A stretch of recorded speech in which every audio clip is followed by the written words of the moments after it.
Hello मेरे दोस्तों, आज मैं आप लोग को प्रीवियस टॉपिक जो पिछले दिन पढ़ाए थे उससे आज आगे करने जा रहे हैं। पिछले दिन हम लोग क्या क्या पढ़े थे उसको एक बार रिकैप कर लेंगे कि हम लोग पिछले दिन पढ़े थे से क्या पढ़े थे, ताकि एक बार माइंड में रिकैप रहेगा तो अच्छा रहेगा और याद भी हो जाएगा हम लोग को। तो हम लोग पिछले दिन बात किए थे, सबसे पहले मोशन की बात किए थे। मोशन में हम लोग 2 टाइप्स के पढ़े थे। एक पढ़े थे रेस्ट जो था, मोशन रेस्ट पढ़े थे, एक मोशन पढ़े थे। मोशन क्या होता था? जब कोई ऑब्जेक्ट अपना समय के साथ पोजीशन को चेंज ना करता था और एक ही जगह पे फिक्स रहता था, उसको हम लोग रेस्ट बोलते थे। मोशन किसको बोलते थे? तो मोशन बोलते थे जब कोई ऑब्जेक्ट अपना टाइम के रिस्पेक्ट में अपना पोजीशन को चेंज करता है, पॉइंट ऑफ रेफरेंस के रिस्पेक्ट में वो चेंज करता है, उसको हम लोग मोशन बोले थे। और इसमें कुछ टाइप्स पढ़े थे मोशन की। तो पहला पढ़े थे लीनियर मोशन, सेकेंड पढ़े थे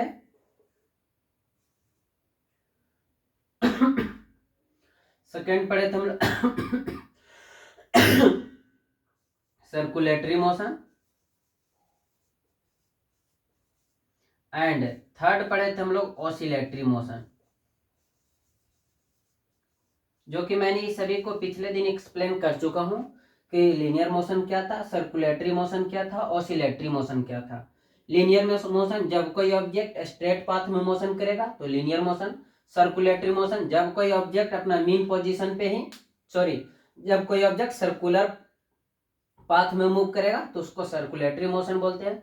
ऑसिलेटरी मोशन जब कोई ऑब्जेक्ट अब मीन पोजीशन से आगे पीछे होता था उसको हम लोग ऑसिलेटरी मोशन बोले थे, जो कि पिछले दिन मैंने पढ़ाया था। अब इसके बाद मैंने बात किया था कुछ फिजिकल क्वांटिटी की बात किया था मैंने, फिजिकल क्वांटिटी, और इसी को बोले थे फंडामेंटल क्वांटिटी। यहीं तक पिछले दिन टॉपिक हुए थी, सारा का एक्सप्लेनेशन हुआ था, पूरा डिफिनेशन हुआ था, और यहाँ तक हम लोग टॉपिक आकर लास्ट में एंड कर गए थे। कुछ इस प्रकार से बताए थे कि अगर मान लो 5 kg लिखा हुआ है तो ये 5 आपका क्या हो गया, मैग्नीट्यूड हो गया, और kg आपका यूनिट हो गया, जो कि पिछले दिन बात किए थे। और दूसरी बात मैंने ड्राइव यूनिट की बात की थी। ड्राइव यूनिट क्या थी? तो ड्राइव यूनिट फिजिकल क्वांटिटी से ही मिलाकर यूनिट बनाई जाती थी, तो उसको हम लोग ड्राइव यूनिट बोलते हैं। आज हम लोग को यहीं से स्टार्ट करना है कि फिजिकल क्वांटिटी से आगे क्या होता है। तो आप लोग थोड़ा सा वेट कीजिए।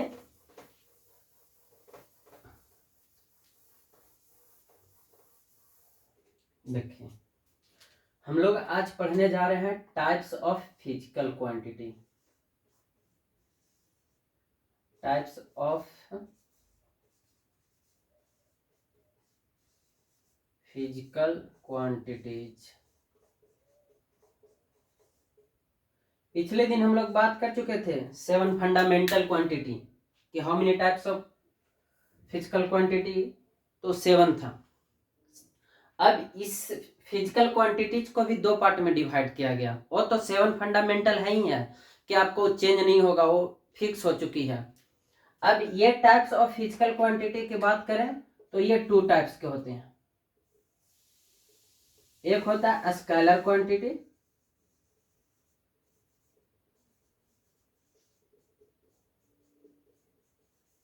स्केलर क्वांटिटी, एंड दूसरा सेकेंड जो होता है बच्चा, ये होता है वेक्टर क्वांटिटी।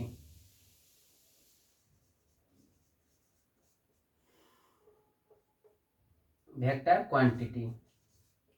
बात आई समझ में कि जो फिजिकल क्वांटिटी पिछले दिन मैंने बताया था कि ये 7 फंडामेंटल क्वांटिटी था, और ये फिजिकल क्वांटिटी को 2 पार्ट में डिस्ट्रीब्यूट किया गया, एक स्केलर क्वांटिटी, दूसरा वेक्टर क्वांटिटी।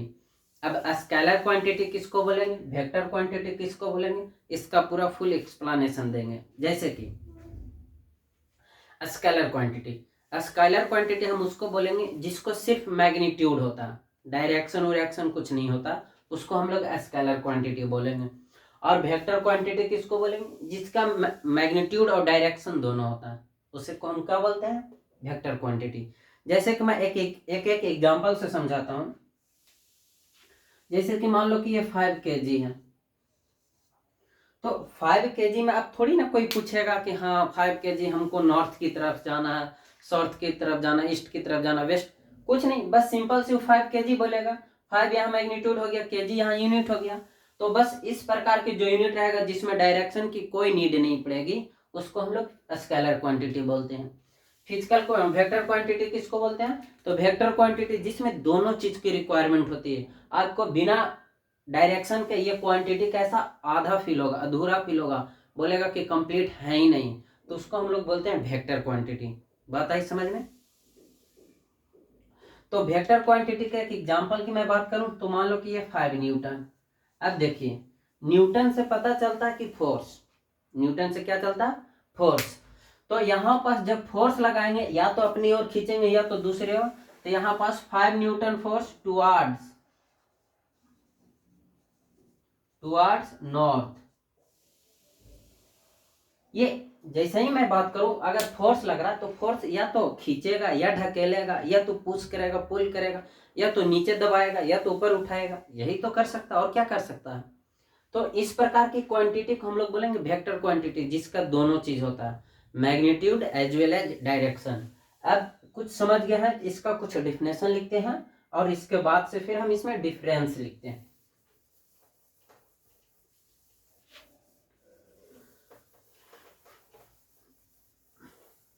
सबसे पहले मैं बात करता हूं स्केलर क्वांटिटी की।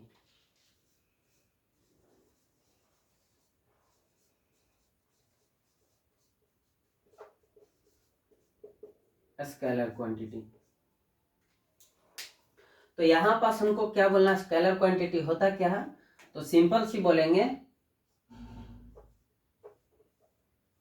Those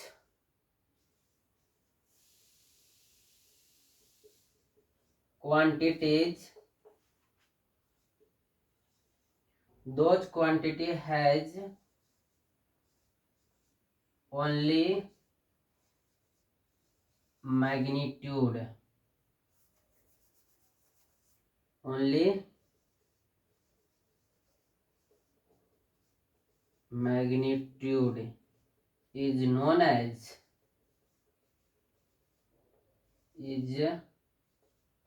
as a scalar quantity, scalar quantity।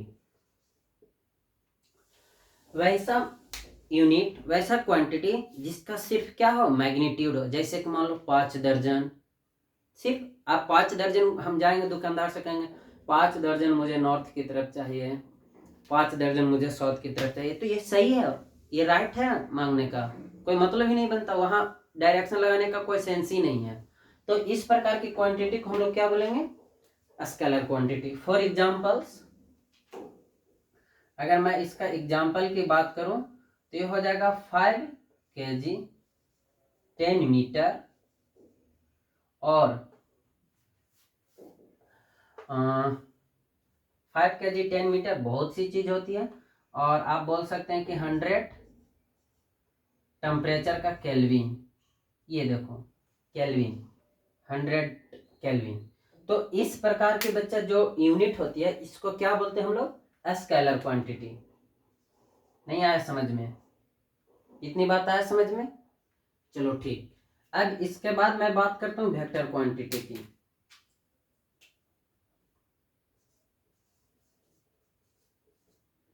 Vector quantity,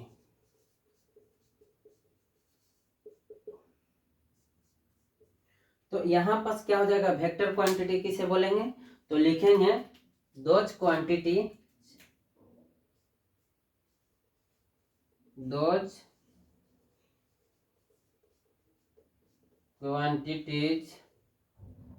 has both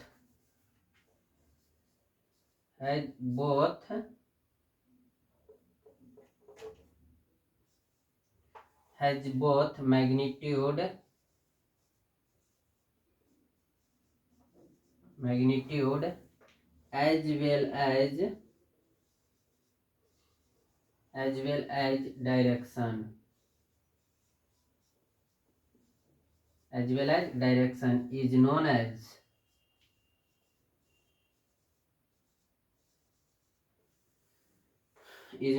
vector quantity.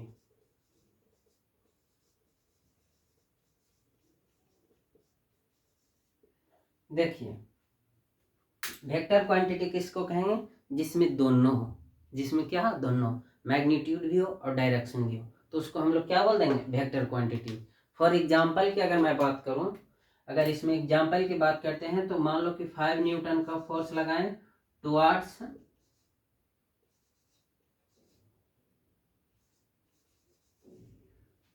हो जाएगा आपका ईस्टवर्ड, या तो टुवर्ड्स ईस्ट भी बोल सकते हैं।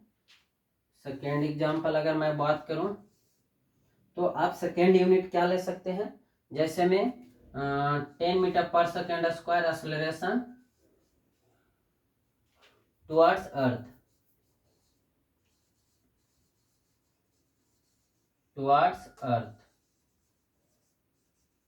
इस प्रकार की जो भी होती है उसे हम लोग क्या बोलते हैं, वेक्टर क्वांटिटी। जैसे कि आप देखो यहाँ पास फोर्स आ गया, तो फोर्स में डायरेक्शन तो देना जरूरी है कि फोर्स लग किधर रहा, ये तो बात बताना जरूरी है। अब 10 मीटर पर सेकेंड स्क्वायर ये एक्सेलरेशन सब जानता है, आपको किधर लग रहा है, हमेशा डाउनवर्ड लग रहा है। और मैं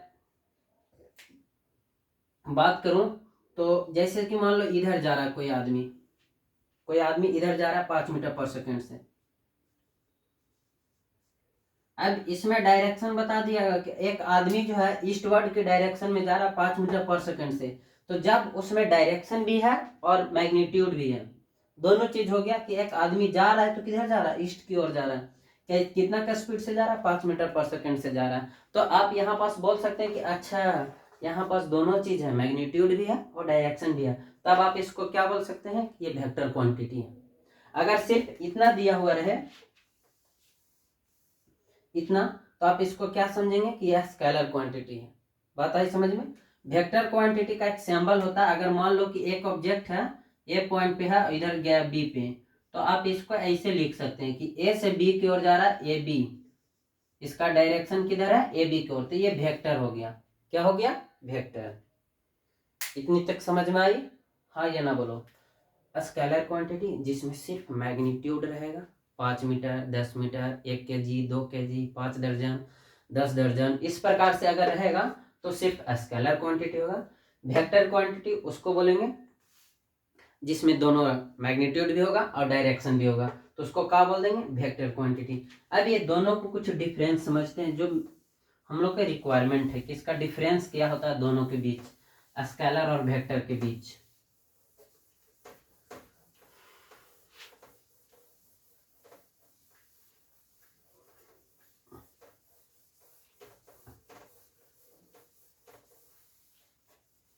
अब हम लोग पढ़ेंगे difference between scalar quantity and vector quantity.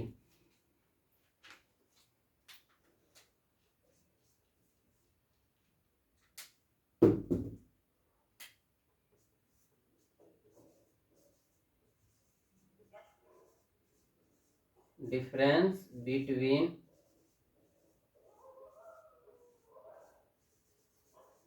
Scalar and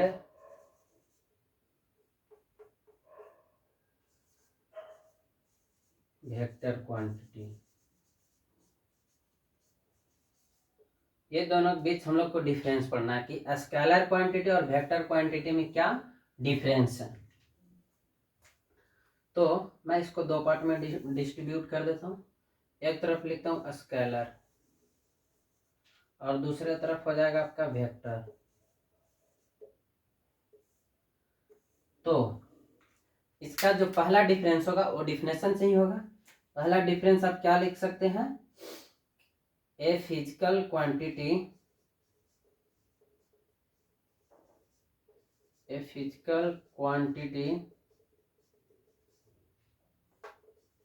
having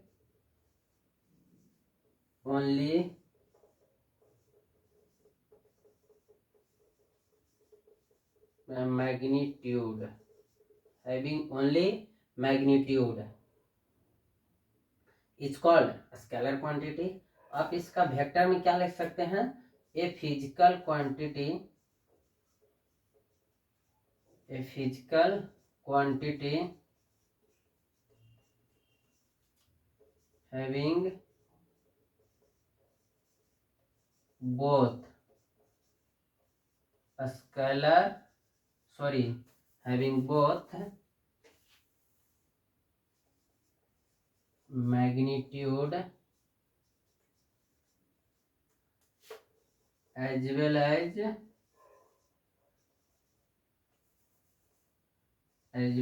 direction।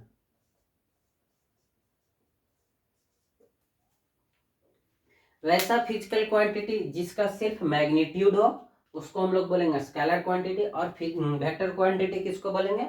वैसा फिजिकल क्वांटिटी जिसका दोनों हो, मैग्नीट्यूड और एज वेल एज डायरेक्शन, जो दोनों हो उसको हम लोग वेक्टर क्वांटिटी बोलेंगे। अब अगर मैं बात करूं, यहां पास ये इसमें क्वांटिटी लगेगी और यहां भी होगी क्वांटिटी। अगर सेकेंड की बात करूं मैं तो इसका क्या होगा?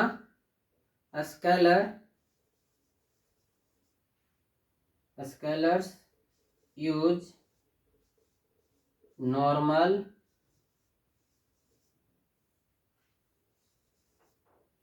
अलजेब्रा।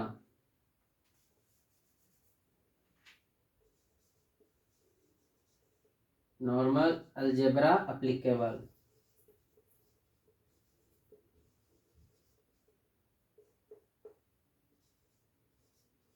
इसमें जो होता है स्केलर में, इसमें क्या होता है? नॉर्मल अलजेब्रा सम होता है, मतलब सिंपल सी जोड़ घटाव गुना लगेगा। समझ में आया? नॉर्मल सी जोड़, जैसे जैसे जोड़ते हैं हम लोग, सिंपल 2 4 5 2 4 6 3 2 5, इस प्रकार से सिंपल सी ऐड होगा। लेकिन इसमें क्या होगा? वेक्टर में 4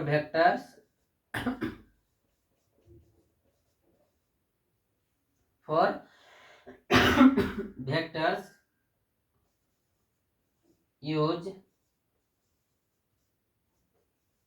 वेक्टर एडिशन एंड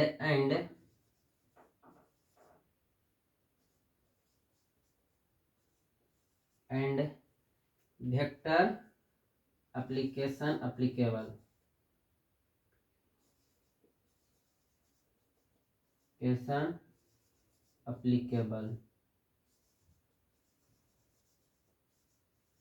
इसमें सिर्फ क्या होगा?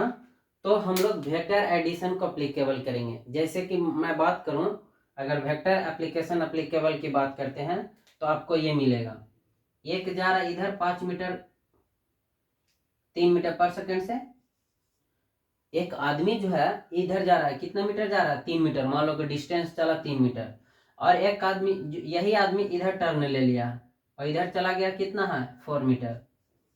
अब पूछा जाएगा बच्चा कि वेक्टर एडिशन कैसे फुलफिल करेगा, तो आप इसको जोड़ दीजिए।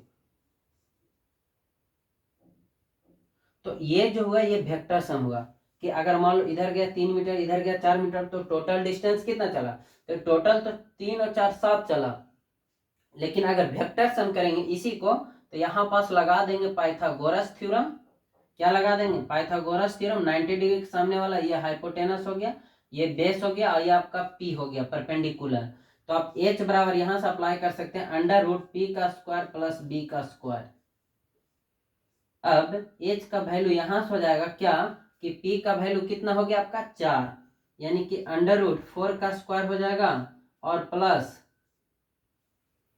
3 का स्क्वायर हो जाएगा। अगर आप दोनों करेंगे कैलकुलेट तो 4 का स्क्वायर हो जाएगा 16 और प्लस 3 का स्क्वायर हो जाएगा 9, और इसको ऐड करेंगे तो अंडर रूट 25, और इसका वैल्यू आ जाएगा 5 मीटर।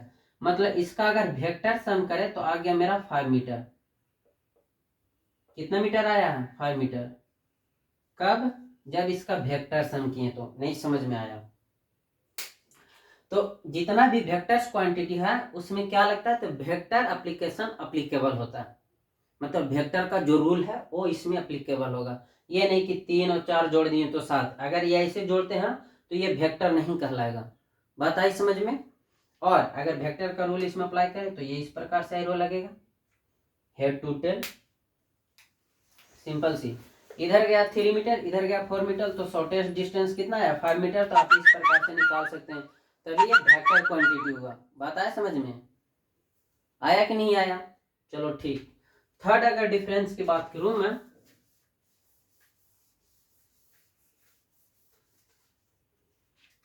तो इसका जो थर्ड डिफरेंस है वो आपका ये है,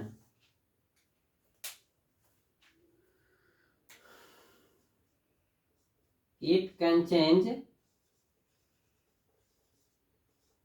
चेंज ओनली मैग्नीट्यूड। अगर आप इसको चेंज करना चाहते हैं, स्केलर क्वांटिटी को आप चेंज करना चाहते हैं, तो आप उसका मैग्नीट्यूड को चेंज कर दीजिए, चेंज हो जाएगा। जैसे कि मैं बात करूं 5 मीटर, 5 मीटर या 3 मीटर, आप इसको चेंज करना चाहते हैं तो आप यहाँ पास आप 4 मीटर भी लिख सकते हैं, आराम से चेंज हो गई 4 मीटर। बोलो हाँ या ना। अगर और भी कुछ मान लो कि 10 केजी है, आप इसको चेंज करना चाहते हैं, तो आप 10 केजी को क्या चेंज करना चाहते हैं, तो मैग्नीट्यूड वाइज चेंज करना चाहते हैं, तो ये हो जाएगा मान लो कि 12। और इसमें अगर चेंज करना चाहते हैं तो आप यहाँ पास क्या लिख सकते हैं, मीटर भी लिख सकते हैं, 12 मीटर। आराम से चेंज हुआ क्या, तो मैग्नीट्यूड ही तो चेंज हुआ, कि इसमें केजी था 10 केजी और यहाँ पास आ गया 12 मीटर, चेंज तो हुआ ना मैग्नीट्यूड। तो इस प्रकार से आप इसको चेंज कर सकते हैं, सिर्फ मैग्नीट्यूड को ही चेंज करके। कोई कंफ्यूजन? लेकिन इसमें आपको चेंज करना है, इट कैन चेंज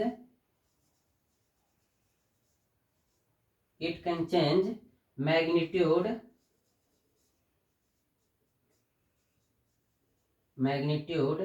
एंड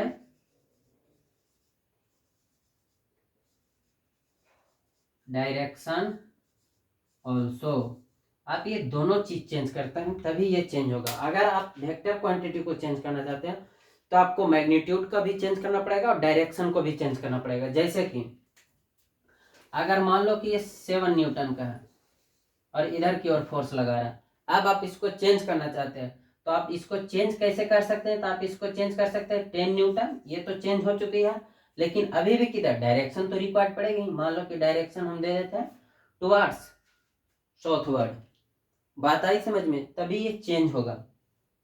तो ये तीन कुछ डिफरेंस था। अगर मैं इसका एग्जांपल की बात करूं तो इसका एग्जांपल आपका मास हो जाएगा, लेंथ हो जाएगा,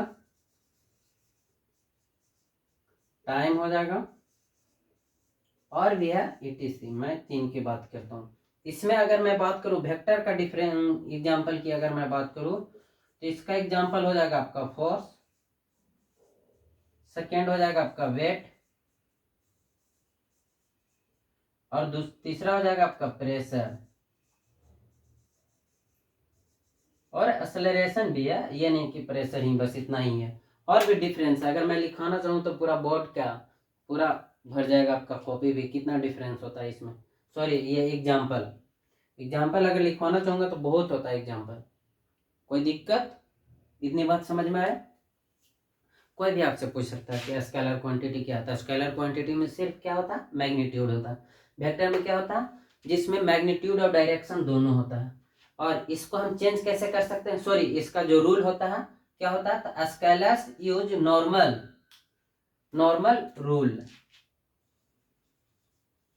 normal rule algebra applicable. Algebra का जो नॉर्मल रूल है उसी को अप्लीकेबल कर देते हैं। लेकिन for vectors use vector addition and vector applications applicable. इसमें जो यूज होता है वो कौन सा यूज होता है, तो वेक्टर एप्लीकेशन यूज होता है। जैसे कि आप लोग पढ़े भी होंगे वेक्टर A+B वेक्टर क्या होता है। सो आप लोग नहीं आप लोग नहीं पढ़े, आप लोग 11th में पढ़ेंगे। बात आ रही समझ में? तो ये कैसे बच्चा होगा, वेक्टर में वेक्टर एडिशन का लॉ लगेगा, जो कि मैंने अभी एक एग्जांपल से बताया कि इधर 3 मीटर जा रहा है, इधर 4 मीटर जा रहा है, तो इसका वेक्टर एडिशन कितना होगा, 5 मीटर आया था। अब कोई बच्चा आपसे पूछ भी सकता है कि बताओ 3 और 4 का सम कभी 5 हो सकता है क्या? हाँ बिल्कुल हो सकता है, वेक्टर एडिशन से हो सकता है। बात आ रहा है समझ में? चलो, अब इसके बाद मैं बात करना चाहूंगा,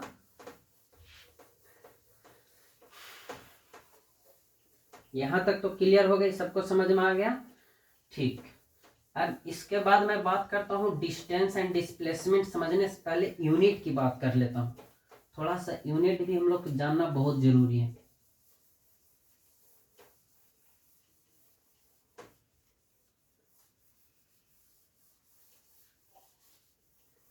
सुनिए यूनिट क्या होता है। जैसे कि अगर कोई आपसे पूछेगा कि आप यूनिट से क्या समझते हैं, यूनिट, तो यूनिट कोई भी एक टूल्स होता है। क्या होता है? टूल्स, जिसमें हम फिजिकल क्वांटिटी को आसानी से समझ सकते हैं। क्या होता है? यूनिट एक टूल्स होता है जिससे, जिसकी सहायता से, जिसकी हेल्प से हम कोई भी बच्चा फिजिकल क्वांटिटी को आसानी से समझ लेते हैं। उसी को हम लोग बोलते हैं यूनिट। उसी को क्या बोलते हैं? यूनिट। जैसे कि मैं बात करूं, अगर ये 5 न्यूटन है, अच्छा ये 5, चलो ठीक, न्यूटन यूनिट है, तो यहां से पता चल रहा है कि ये 5 न्यूटन का फोर्स लग रहा है। क्या लग रहा है? ये 5 न्यूटन का फोर्स लग रहा है। बात आ रहा है समझ में?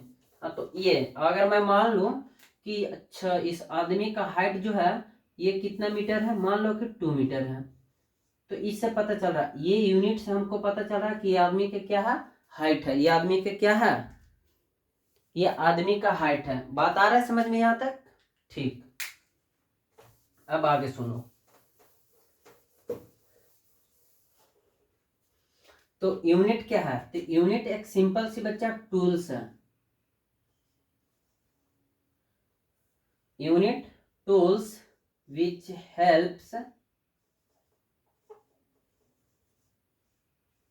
helps to understand any physical quantity। Unit क्या है? तो tools which helps to understand any physical quantity effectively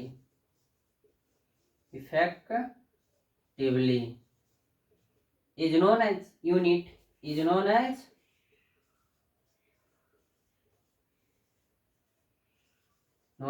unit। ये यूनिट क्या? तो सिंपल सी एक टूल्स है जिसके मदद से हम कोई भी फिजिकल क्वांटिटी को, यूनिट को हम समझते हैं। जैसे कि अगर मैं बात करूं तो 5 centimetre, no only for centimetre. Example की अगर बात करूं तो सेंटीमीटर हो गई, मीटर हो गई, केजी हो गया, न्यूटन हो गया, उसके बाद न्यूटन पर मीटर स्क्वायर हो गया, और भी बहुत सा यूनिट है। अगर मैं लिखना चाहूंगा तो बहुत कुछ हो जाएगा। तो आप बात समझ में आया कि यूनिट क्या होता है? तो यूनिट एक टूल्स है जिसके मदद से हम कोई भी फिजिकल क्वांटिटी को आसानी से क्या कर लेते हैं, समझ लेते हैं। अब इसका अगर टाइप्स की बात करूं कि फिजिकल ये यूनिट का कितने टाइप्स होते हैं, तो ये बेसिकली 4 टाइप्स के होते हैं। पहला होते हैं एसआई यूनिट। पहला क्या होता है? एसआई यूनिट, ये यूनिट है। सेकेंड क्या होता है इसका? CGS unit. तीसरा होता है एमकेएस यूनिट, और थर्ड होता है बच्चा एफपीएस यूनिट। तो हम लोग को जो 9th क्लास में पढ़ना है बस यही दोनों पढ़ना है। इसके बारे में हम लोग 11th में बात करेंगे, लेकिन अगर 9th की बात करें तो यही दो पढ़ना है। पहला क्या पढ़ना है? तो पहला एसआई यूनिट पढ़ना है। एसआई यूनिट, एसआई यूनिट का मतलब होता है इंटरनेशनल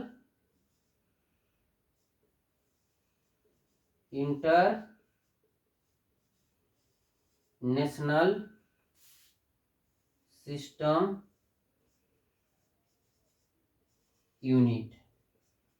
इंटरनेशनल सिस्टम यूनिट, ये होता है एसआई का full form, international system unit. इसमें क्या होता है कि मास को अगर यूज करना है तो पूरा इंटरनेशनल, मतलब पूरा इंटरनेशनल में, इंटरनेशनल लेवल पे इसको यूज किया जाता है। मास को क्या? तो मास को हम लोग किलोग्राम में यूज करते हैं इंटरनेशनल में, किलोग्राम। जैसे कि अगर मैं बात करूं, कहीं कहीं पास अभी भी दूसरे देश में जाओगे तो अपना हिसाब से अपना मीट्रिक यूजर रखेगा कि ना भाई मैं लेंथ केजी को मेजर करता हूँ, इस हिसाब से, इस पॉन्ड से, इस बेसल से, इस टाइप के कुछ बर्तन है उससे मैं मेजर करता हूँ, आपको मैं इतना दे दूंगा तो समझ लो 1 केजी हो गया, तो उसके हिसाब से उसका यूनिट होता है। लेकिन अगर ये ऐसा यूनिट का सेंस है कि ये पूरा इंटरनेशनल लेवल पे यूज किया जाएगा, आप कहीं भी चले जाओ, अगर आपको मास लेना है तो कुछ 2 केजी, 4 केजी, 5 केजी, कुछ ना कुछ ऐसा ही मिलेगा आपको। अब इसका यूनिट की बात करें, ये तो किलोग्राम हो गया, इसका सिंबल की बात करें तो ये होता है केजी। अगर ऐसा यूनिट की बात करें तो मैं ये बात पूछूंगा नेक्स्ट डे, अभी तो ऑनलाइन क्लास चल रही है, अगर मैं ऑफलाइन रहता तो मैं बच्चों से हमेशा ये सवाल पूछता हूँ कि मास का ऐसा यूनिट क्या होगा, तो ऐसा यूनिट इसका केजी होगा। और इसको बच्चा जो ये तो किलोग्राम फुल फॉर्म है, उसके बाद सेकेंड, अगर मैं टाइम की बात करूं, सॉरी लेंथ की, लेंथ का इंटरनेशनल यूनिट क्या होता है, तो ये मीटर होता है, क्या होता है, मीटर, और इसका सिंबल एम होता है। और अगर थर्ड में बात करूं टाइम की, तो टाइम का जो बच्चा होता है ये सेकेंड होता है, क्या होता है, सेकेंड, जिसको हम लोग एस से डिनोट करते हैं, एस, या तो कभी कभी इस प्रकार से लिखा रहता है, एस ई सी, सेकेंड। तो इंटरनेशनल यूनिट समझ में आया, इंटरनेशनल यूनिट का मतलब पूरा होल में इस यूनिट का यूज किया जाता है, पूरा होल में इस यूनिट को यूज किया जाता है, उसको हम लोग बोलते हैं इंटरनेशनल यूनिट। जैसे मैं आप कहीं यहाँ हम लोग क्या, मान लो कि कभी लेंथ मेजर करना रहता है तो ऐसा यूनिट में मेजर करते हैं, बड़ा सा मेरा हाइट मेजर करेगा तो कोई मेजर करेगा तो कहेगा सर 1.5 मीटर के हैं या 2 मीटर के हैं, तो किस में मेजर करेगा, मीटर में। दूसरे देश में भी चला जाऊंगा तो वहां भी लेंथ मेजर करेगा तो मीटर में ही मेजर करेगा। मास अगर मेजर करेगा तो केजी में, यहाँ मान लो कि मेरा मास कुछ केजी आया, जैसे कि 10 केजी आया, 5 केजी आया, 4 केजी आया, और मैं दूसरे देश में भी जाऊंगा तो मास मेरा यही रहेगा, मास कभी चेंज होगा नहीं। दूसरी बात, अगर टाइम की बात करें तो टाइम यहाँ भी सेकेंड में है तो वहां भी सेकेंड में, वहां भी सेकेंड में, सब जगह सेकेंड ही होगा टाइम का, जो ऐसा यूनिट होगा। तो अब थोड़ा सा बात कर लेते हैं हम लोग सीजीएस यूनिट की। अगर आप लोग कुछ लिखना चाहते हैं तो आप वहां से वीडियो को पॉज करके आप आराम से लिख सकते हैं, और मैं लिखते समय भी आप मुझे ना थोड़ा सा अगर समय देंगे तो साइड में होकर आप आराम से लिख सकते हैं, कोई दिक्कत नहीं होगा। अब अगर मैं बात करूं सीजीएस यूनिट की, सीजीएस, तो यहाँ पास क्या होगा कि कोई कोई देश में अगर सीजीएस यूनिट यूज कर रहा, ऐसे तो इंटरनेशनल यूनिट ये हो गया, अगर मान लो कि सीजीएस यूनिट मैं भी यूज किया हूं तो अगला देश भी अगर कहेगा, कंट्री कहेगा कि मैं भी सीजीएस यूनिट यूज करूंगा, तो करेगा क्या, जो लेंथ है वो लेंथ को मेजर करेगा सेंटीमीटर में। किस में मेजर करेगा, सेंटीमीटर में। इसका जो यूनिट होता है सीएम होता है। बात आया समझ में कि अगर लेंथ को सेंटीमीटर में मेजर किया, किस में मेजर किया, सेंटीमीटर में, और मास को किस में मेजर किया, ग्राम में, ग्राम में, तो इसको क्या बोलेंगे हम लोग, और टाइम को तो वही रहेगा, सेकेंड ही रहेगा, टाइम को क्या रहेगा, सेकेंड। तो इस प्रकार की जब कोई लेंथ को यूनिट यूज करता है सेंटीमीटर, और मास का यूनिट यूज करता है ग्राम, और टाइम का यूनिट करता है सेकेंड, तो इस प्रकार का जो यूनिट होगा उसको हम लोग बोलेंगे सीजीएस यूनिट। क्या बोलेंगे, सीजीएस यूनिट। इतना तक क्लियर हुआ आप लोग को कि सीजीएस यूनिट किसको बोलेंगे, एसआई यूनिट किसको बोलेंगे। मैं अगले दिन आऊंगा तो मैं ये बात पूछूंगा, बता दो सीजीएस यूनिट ऑफ लेंथ, तो आपको बताना होगा सर सेंटीमीटर। क्या बताना होगा, सेंटीमीटर। मैं अगर फिर से पूछूंगा बता दो सीजीएस यूनिट ऑफ मास क्या होता है, तो आपको बताना होगा ग्राम। क्या होगा, ग्राम, जिसका यूनिट का होता है जी। अगर मैं पूछूंगा टाइम, तो टाइम तो सेम ही है, टाइम सभी में सेम रहेगा, एमकेएस में, एफपीएस में, सभी में सेम रहेगा। ये सेकेंड देखो ना, ये ऐसा यूनिट में नाम तो आ गया, लेकिन यहाँ पास एस एस एस, सभी में एस एस है, तो टाइम का यूनिट कहीं कोई भी कंट्री में चले जाओ चेंज नहीं होगा, वो लास्ट में सेकेंड ही रहता है। चलो ठीक, अब थोड़ा सा आगे बढ़ते हम लोग डिस्टेंस और डिस्प्लेसमेंट की बात करते हैं, इसके बाद लास्ट हो जाएगी टॉपिक, लास्ट नहीं मतलब आज की क्लास फिनिश कर दी जाएगी।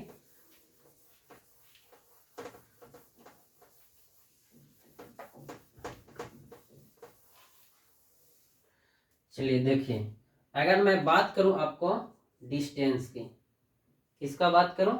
डिस्टेंस की। तो डिस्टेंस क्या होता है? डिस्टेंस मतलब कोई भी बॉडी कितना एक्चुअल में पाथ ट्रेवल किया, कोई भी बॉडी कितना एक्चुअल में पाथ ट्रेवल किया, उसी को हम लोग क्या बोलेंगे? डिस्टेंस। बात आ रही समझ में? जैसे कि मान लो कि मैं घूमते घूमते घूमते घूमते घूमते घूमते इस प्रकार से, ये मेरा अपना घर है, यहाँ पास आपका घर है, और ये स्कूल है यहाँ पास, समझ लो ये बड़ा सा स्कूल हो गया आपका, ये स्कूल है आपका, ये आपका होम है, यहाँ पास आपका दोस्त का घर है, मान लो ये दोस्त का घर है, एक यहाँ पास भी तुम्हारा दोस्त का ही घर है, ये भी मानो यहाँ पास भी दोस्त का घर है, ये दोस्त फ्रेंड जिसको बोलते हैं, ये आपका फ्रेंड का घर है। तो एक लड़का करेगा क्या कि स्कूल जाने के लिए सबसे पहले यहाँ से निकलेगा, यहाँ जाएगा, यहाँ से निकलेगा, फिर कहेगा चलो उस दोस्त को भी चला लेते हैं। गांव में होते रहता है, गांव में का ऐसे भी शहर में भी सब बच्चे लोग क्या करते हैं, बंक मारने की कोशिश करते हैं। तो चलो मैं पहले अपने घर से निकलेगा, ये दोस्त के घर आएगा, ये दोस्त मिलेगा तो फिर ये दोस्त के पास आएगा। अब ये तीनों, ये मिला इससे, ये मिला इससे, ये मिला इससे, और फिर यहाँ से कहेगा चलो अब स्कूल लेट हो रहा, तो यहाँ सभी पहुंच जाएगा। बात आ रही समझ में? तो ये जो लड़का है इसको नाम लो अरुण नाम है, इसको नाम मान लो कि विकास है, सॉरी विक्रम उक्रम मान लो कुछ भी, बी से, और इसको मान लो सी से चंद्रशेखर आजाद है। अब यहाँ से क्या करेगा, यहाँ से निकला इसके पास आया, अब यहाँ से आया बच्चा इसके पास, और यहाँ से आ गया ये स्कूल आ गया। तो ये टोटल कितना चला डिस्टेंस? तो ये चला, ये चला, ये चला, ये टोटल यहाँ से यहाँ 3 मीटर है, और यहाँ से यहाँ 4 मीटर है, यहाँ से यहाँ अगर 6 मीटर है, तो टोटल डिस्टेंस मतलब ये पूरा ऐड हो जाएगा। तो डिस्टेंस का मतलब वही कि एक्चुअल पाथ कितना हम ट्रैवल किए हैं, एक्चुअल पाथ कितना हम ट्रैवल किए, उसी को हम लोग क्या बोलते हैं? डिस्टेंस। बात आ रहा है समझ में? अगर मैं यहाँ पास अगर थोड़ा सा डिस्प्लेसमेंट की अगर बात कर लूँ, तो इसके द्वारा डिस्प्लेसमेंट क्या होगा? तो शॉर्टेस्ट डिस्टेंस यही है इसके बीच में, तो यहाँ पास ये चला जाएगा, इसके बीच में ये शॉर्टेस्ट डिस्टेंस होगा। तो छुट्टी हुई, मम्मी कॉल कर दी, बेटा आ जाओ घर, जाना है नानी घर, बेटा कहे वाह वाह आज तो घर जाएंगे नानी घर, मामा जी मेरे नए नए कपड़ा देंगे। तो ये खुशी के मारे बच्चा तुरंत अपना जो शॉर्टेस्ट पाथ है, वो खेत में भी, गांव में देखोगे खेत में भी होते हुए बच्चा शॉर्टेस्ट पाथ बनाता है और पहुंच जाएगा अपने घर। तो ये जो शॉर्टेस्ट पाथ होगा, शॉर्टेस्ट पाथ, इसी को हम लोग बोलेंगे डिस्प्लेसमेंट। क्या बोलेंगे? डिस्प्लेसमेंट। नहीं आया समझ में? तो डिस्टेंस क्या होगा? डिस्टेंस होगा कोई बॉडी एक्चुअल में कितना पाथ ट्रैवल किया, एक्चुअल में कितना पाथ ट्रैवल किया, उसको हम लोग क्या बोलेंगे? डिस्टेंस। और डिस्प्लेसमेंट कितना, क्या बोलेंगे? जो फाइनल पोजीशन और इनिशियल पोजीशन का जो शॉर्टेस्ट डिस्टेंस होगा, उसको हम लोग बोलेंगे क्या? डिस्प्लेसमेंट। अब मैं इसका डिफिनेशन लिखता हूं।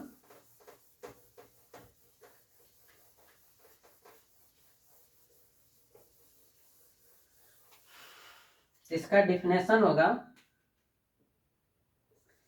Actual path covered by any object, actual path covered by any object, any object is called distance.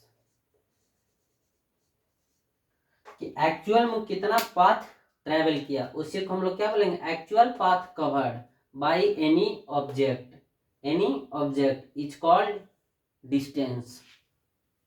अब इसमें कुछ बात है भाई कि डिस्टेंस होता क्या है, तो इसको हम लोग डिनोट करते, it is represented, it is represented by S. S या तो कहीं कहीं पास इसको एस से भी डिनोट किया जाता है, नहीं तो आप क्या बोल सकते हैं? डी। ये दोनों चीज अभी चलेंगे डिस्प्लेसमेंट में क्या होगा, इस पे वेक्टर लग जाएगा, लेकिन यहाँ पास नहीं, यहाँ पास एस मतलब भी डिस्टेंस कहीं यूज कर लिया जाता है, और डिस्प्लेसमेंट क्लास 11th में जाओगे तो कंप्लीटली तुम्हें एस ही मिलेगा। 9th में क्या है, 9th में एक बात और मैं बता देता हूँ, 9th में बेसिकली रेक्टिलिनियर मोशन का काम किया, लीनियर मोशन का, रेक्टिलिनियर मोशन बोले या लीनियर मोशन बोले, दोनों सेम ही होता है। तो उसमें जो बॉडी है दोनों सेम, डिस्टेंस और डिस्प्लेसमेंट दोनों सेम होती है, इसलिए एस एस ही यूज किया।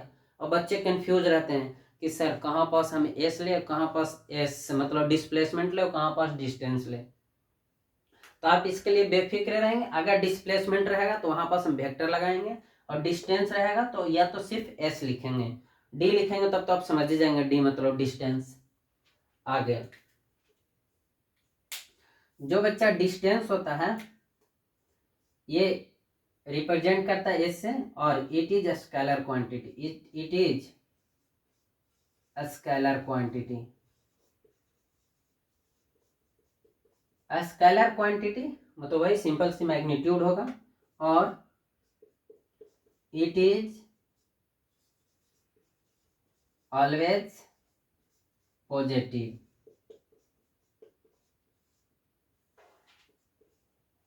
और थर्ड पॉइंट क्या हो सकता है, अगर इसका यूनिट की बात करें, यूनिट की, तो इसका यूनिट हो जाएगा मीटर।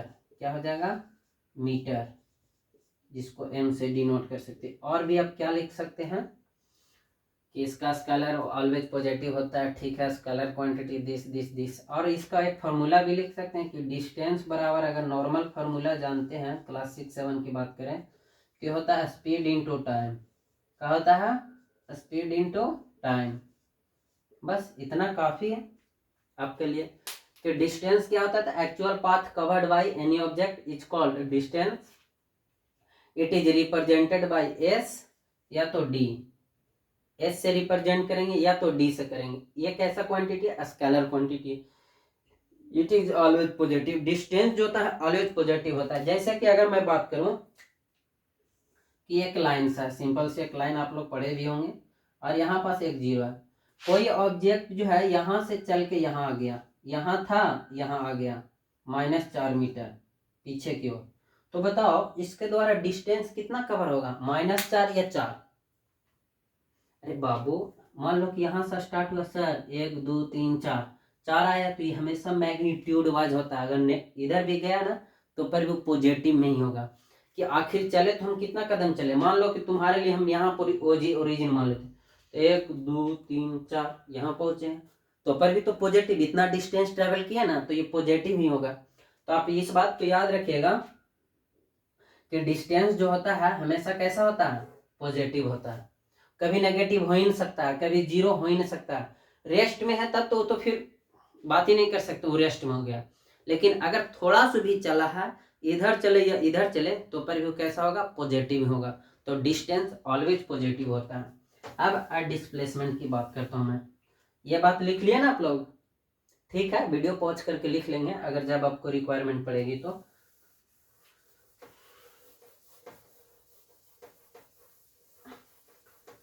अब मैं बात करने जा रहा हूं डिस्प्लेसमेंट की। डिस्प्लेसमेंट क्या होता है,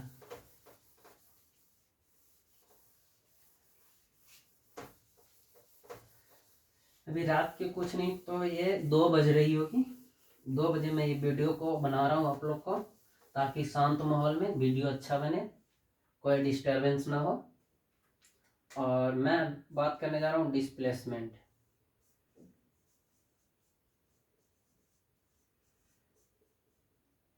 डिस्प्लेसमेंट, ये डिस्प्लेसमेंट क्या होता है, तो डिस्प्लेसमेंट कोई भी दो पोजीशन का जो शॉर्टेस्ट डिस्टेंस होगा, जो शॉर्टेस्ट डिस्टेंस होगा उसी को हम लोग क्या बोलेंगे, डिस्प्लेसमेंट। जैसे कि मैं इसका डिफिनेशन की बात करूं कि डिफिनेशन क्या होगा, तो लिखेंगे the shortest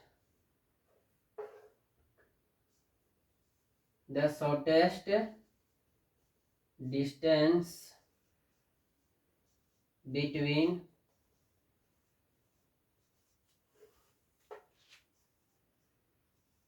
final position and initial position. The shortest distance between final position and initial position is known as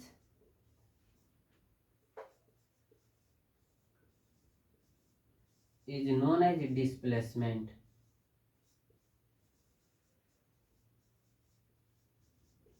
अब देखिए, जैसे कि मान लो कि डिस्प्लेसमेंट की अगर बात करें, ये शॉर्टेस्ट डिस्टेंस होगा। यहाँ पास एक लड़का था और यहाँ पास वो अपने भाई के पास या किसी के पास चला आया, तो आने का इसका 3 रास्ता था। लो, एक तो सीधा सीधा रास्ता था, एक ये रास्ता था, यहाँ पास इसका दोस्त है, दोस्त के घर से होते हुए फ्रेंड, और यहाँ पास इसका बच्चा कोई रिलेटिव के घर है। लो, यहाँ पास रिलेटिव, इस प्रकार से यहाँ तक आया। अब ये जो है घूमते घूमते, ये जो है अपने कभी फ्रेंड के पास होते हुए दोस्त के पास, इसका जो भाई है यहाँ पास काम कर रहा है, तो इस प्रकार से घूमते हुए यहाँ आ सकता है, या तो ये रिलेटिव के पास आ सकता है, या तो डायरेक्ट आ सकता है। तो कम समय तो इसको यही लगेगा। ये जाने का मान लो कि यहाँ से यहाँ जो डिस्टेंस है वो 10 मीटर है, ये 6 मीटर है, और ये मान लो कि 8 मीटर है। तो बताओ सबसे शॉर्टेस्ट डिस्टेंस कौन हुआ? तो ये वाला हुआ। तो यही आपका डिस्प्लेसमेंट कहलाएगा कि सर इनिशियल में तो यहाँ था, फाइनल में यहाँ पहुँच गया। स्टार्टिंग में यहाँ था लेकिन फाइनल में यहाँ पहुँच गया। तो इसको क्या बोलेंगे हम लोग? क्या बोलेंगे? डिस्प्लेसमेंट बोलेंगे। इतनी बात आई समझ में कि डिस्प्लेसमेंट किसको बोलते हैं? तो फाइनल पोजीशन और इनिशियल पोजीशन का जो शॉर्टेस्ट डिस्टेंस होगा उसी को हम लोग बोलेंगे क्या? डिस्प्लेसमेंट। अब इसमें कुछ बात है उसको भी हम लोग देख लेते हैं कि डिस्प्लेसमेंट में क्या क्या बात जो है हम लोग को याद रखना होगा। टीचर कहाँ से सवाल पूछते हैं, एग्जाम में कहाँ से क्वेश्चन आते हैं, वो बात जरा समझ लेते हैं तो अच्छा रहेगा। It is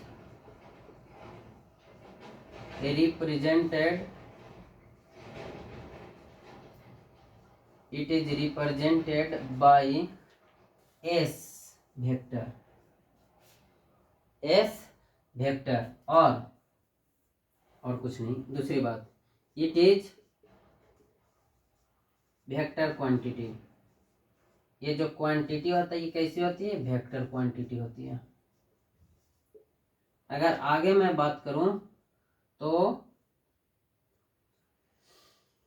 it is vector quantity and it is में बी नेगेटिव,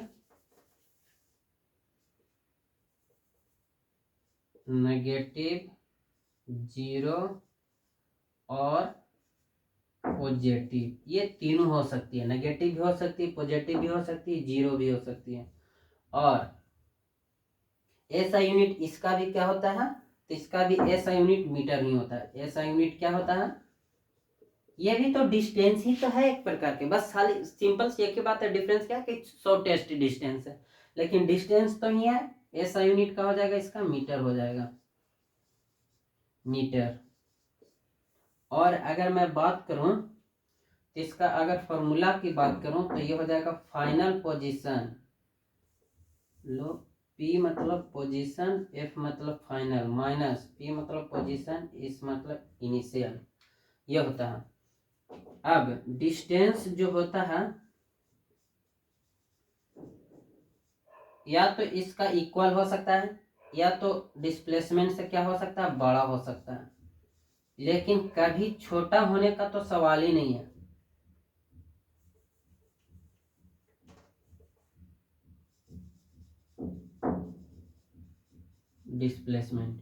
डिस्प्लेसमेंट जो होता है डिस्टेंस से हमेशा छोटा हो सकता है या तो बराबर हो सकता है, कभी भी बड़ा होने का चांस ही नहीं है डिस्प्लेसमेंट को। तो डिस्प्लेसमेंट हमेशा छोटा होता है।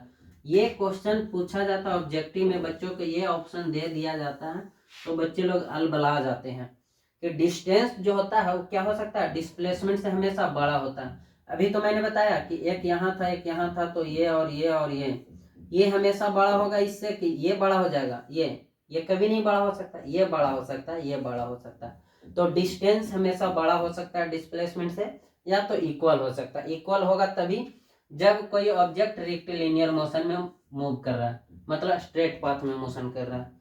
ठीक है, तो आज का क्लास यहीं तक हम फिनिश करते हैं। अगले दिन ये डिस्प्लेसमेंट और डिस्टेंस में दोनों में डिफरेंस आएगी। अगर आप लोग को वीडियो अच्छा लगा होगा तो आप लोग लाइक सब्सक्राइब जरूर कीजिएगा। ठीक है, थैंक यू।